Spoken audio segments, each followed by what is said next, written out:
Hello student, मैं मनोज जोगी एक बार फिर से आप सभी विद्यार्थियों का आदर्श एजुकेशन ग्रुप ऐप पर स्वागत करता हूं। आदर्श एजुकेशन ग्रुप ऐप के अंतर्गत आप सभी विद्यार्थियों को सरफेस का इंस्टीट्यूट के द्वारा ऑनलाइन क्लासें उपलब्ध कराई जा रही है।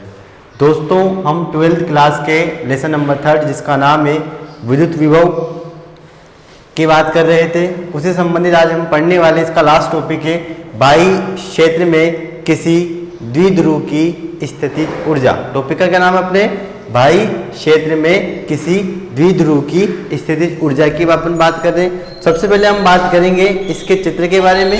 हम जैसे इसका चित्र ध्यानपूर्वक बनाएंगे, आप लोगों को सबसे पहले क्या करना है, इसका चित्र ध्यानपूर्वक बनाना है। उसके बाद हम चित्र के बारे में लिखेंगे, फिर सारी कंडीशन लिखने वाले हैं। ठीक है, तो सबसे पहले क्या करना है, क्या है बाह्य क्षेत्र में किसी द्विध्रुव की स्थिति ऊर्जा। सबसे पहले अपन को क्या बनाना है, विद्युत द्विध्रुव। सबसे पहले अपन बनाएंगे विद्युत द्विध्रुव। अपन ने विद्युत द्विध्रुव बनाया, एक पर तो कौन सा आवेश है, -q आवेश है, और एक पर कौन सा आवेश स्थित है, +q आवेश स्थित है। ये इसका क्या कहलाता है, मध्य बिंदु कहलाता है। मध्य बिंदु का नाम क्या बन गया अपने पास, O।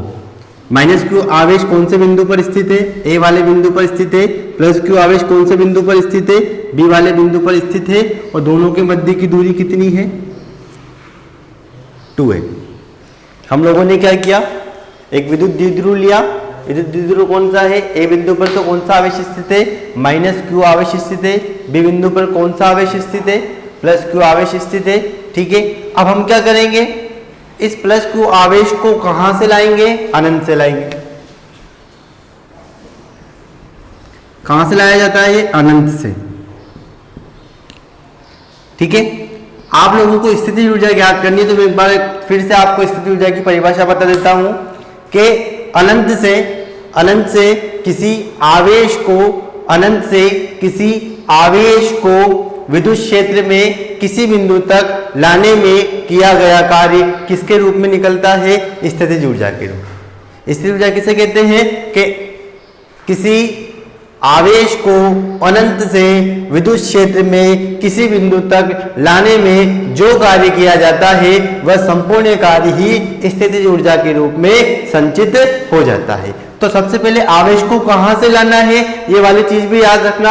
हम आवेश को कहां से लाएंगे, अनंत से लाएंगे। कहां से लाएंगे, अनंत से लगाएंगे। ठीक है, इसके बाद ये जो सारी चीजें स्थित होगी, इस टॉपिक को ऐसे भी पूछ सकता है कि एक समान क्षेत्र में किसी द्विध्रुव की स्थितिज ऊर्जा ज्ञात कीजिए।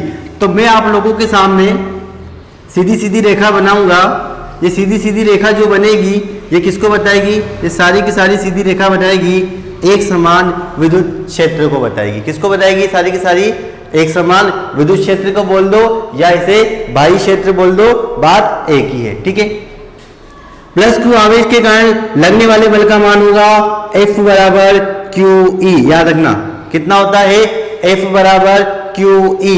ठीक है, जबकि -q आवेश के कारण लगने वाले बल का मान कितना होगा, ये भी याद रखना, F बराबर -QE। अब बताओ, आप पूछोगे सर यहाँ F बराबर QA है, जबकि वहां पर -QE क्यों है, क्योंकि यह धनात्मक आवेश के कारण उत्पन्न होगा, जबकि वो कौन से आवेश के कारण उत्पन्न होगा, ऋणात्मक आवेश के कारण उत्पन्न होगा। ठीक है, तुम देखो कि दोनों बल परिमाण में समान है, दिशा में विपरीत है। दोनों बल क्या है, परिमाण में समान है और दिशा में विपरीत है, जब भी तो इसकी संतुलन की अवस्था बनी रहती है।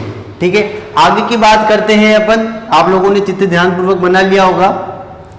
यहां पर ये P है, P किसको बताता है, P दो चीजों को बताता है।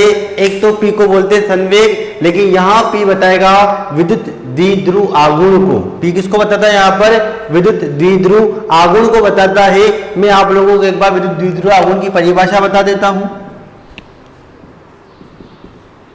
परिभाषा क्या होती है विद्युत द्विध्रुव आघूर्ण की, कि विद्युत द्विध्रुव में से किसी भी एक आवेश के परिमाण, कोई सा भी एक आवेश हो सकता है, दोनों आवेश परिमाण में तो समान है, बस इनकी प्रकृति विपरीत है। मतलब एक पर तो माइनस आवेश है, तो दूसरे पर कौन सा आवेश है, प्लस आवेश है।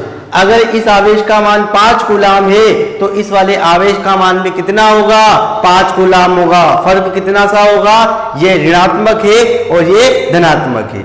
तो द्विध्रुव आघूर्ण की परिभाषा क्या बनती है कि बिंदु किसी भी एक आवेश के परिमाण और दोनों आवेशों के मध्य की दूरी के गुणनफल को क्या बोलते हैं? विद्युत द्विध्रुव आघूर्ण कहते हैं। किसे कहते हैं? किसी भी एक आवेश के परिमाण और दोनों आवेशों के मध्य की दूरी के गुणनफल को विद्युत द्विध्रुव आघूर्ण कहते हैं। तो आप सबसे पहले इस चित्र को नोट कर लीजिएगा। जैसे आप लोग इस चित्र को ध्यानपूर्वक बना लोगे, हम इसके आगे की बात करते हैं। ठीक है दोस्तों, आप चित्र बनाते जाइएगा।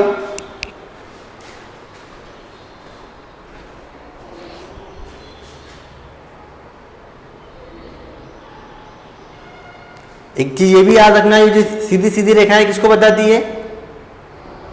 किसको बताती है? विद्युत क्षेत्र को। इसे एक समान विद्युत क्षेत्र भी बोला जाता है।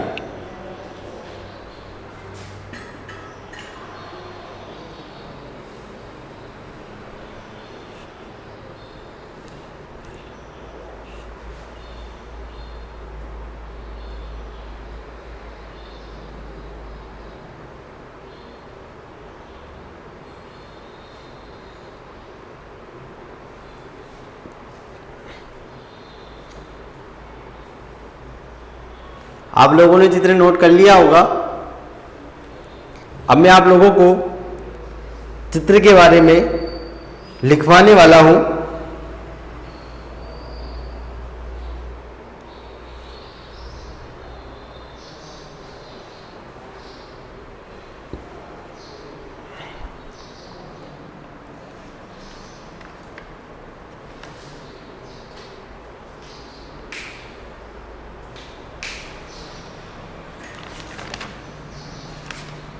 ठीक है दोस्तों, अब अपन बात करते हैं चित्र के बारे में। आप लोगों ने चित्र बना लिया होगा। देखो, सबसे पहले अपन लिखेंगे चित्र के बारे में, एक एक लाइन लिखेंगे। आप लोगों को एक और चीज में बताता हूं, आप पहले ध्यानपूर्वक देखना। वापिस से मैं चित्र के बारे में थोड़ा बहुत बता रहा हूं। यहां पर अपन ने माइनस क्यू आवेश लिया था और यहां पर अपन ने प्लस क्यू आवेश लिया था। ठीक है, अब ये दोनों आवेश कहां से आए थे? कहां से आए थे? दोनों के दोनों आवेश अनंत से। तो बताओ, जब दोनों आवेश अनंत से आते हैं, अनंत से आते हैं, तो दोनों आवेशों में से कौन सा आवेश ज्यादा दूरी तय करेगा विद्युत क्षेत्र के अंदर? कौन सा आवेश विद्युत क्षेत्र में ज्यादा दूरी तय करेगा?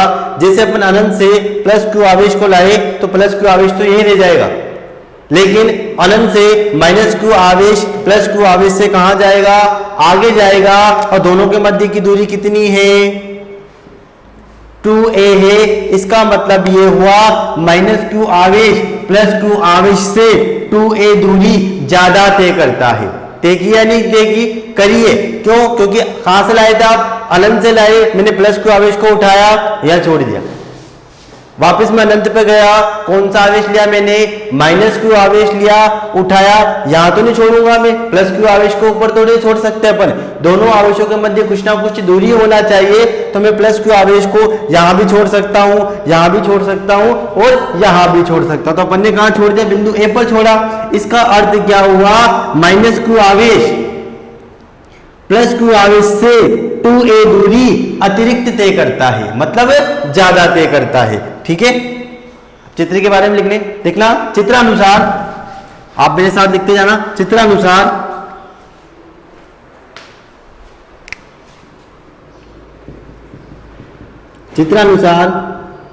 एक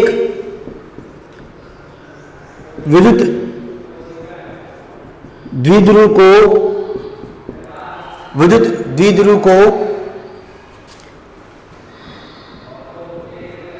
अनंत से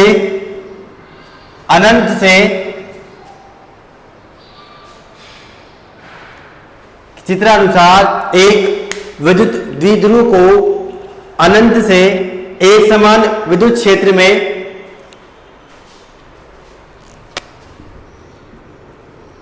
एक समान विद्युत क्षेत्र और एक समान विद्युत क्षेत्र को मैंने किसके द्वारा लिख रखा है? ई सदिश के द्वारा। तो आप कोष्टक के अंदर ई सदिश जरूर लिख देना, क्योंकि ई सदिश किसको बताता है? वहां पर एक समान विद्युत क्षेत्र को। चित्रानुसार एक विद्युत द्विध्रुव को अनंत से एक समान विद्युत क्षेत्र ई सदिश में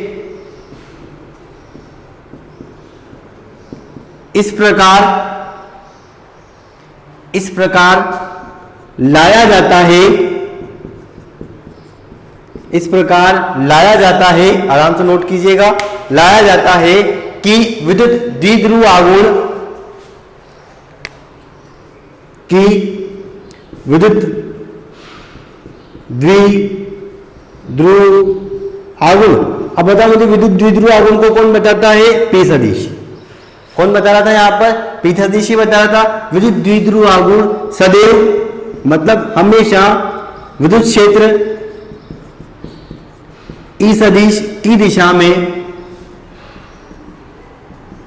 में रहे। आप चित्र में ध्यानपूर्वक देख सकते हो, मैंने पी की दिशा भी इधर बनाई थी और ए की दिशा भी इधर बनाई थी। जिधर विद्युत क्षेत्र की दिशा होगी ठीक उसी दिशा में किसकी दिशा होगी? विद्युत द्वि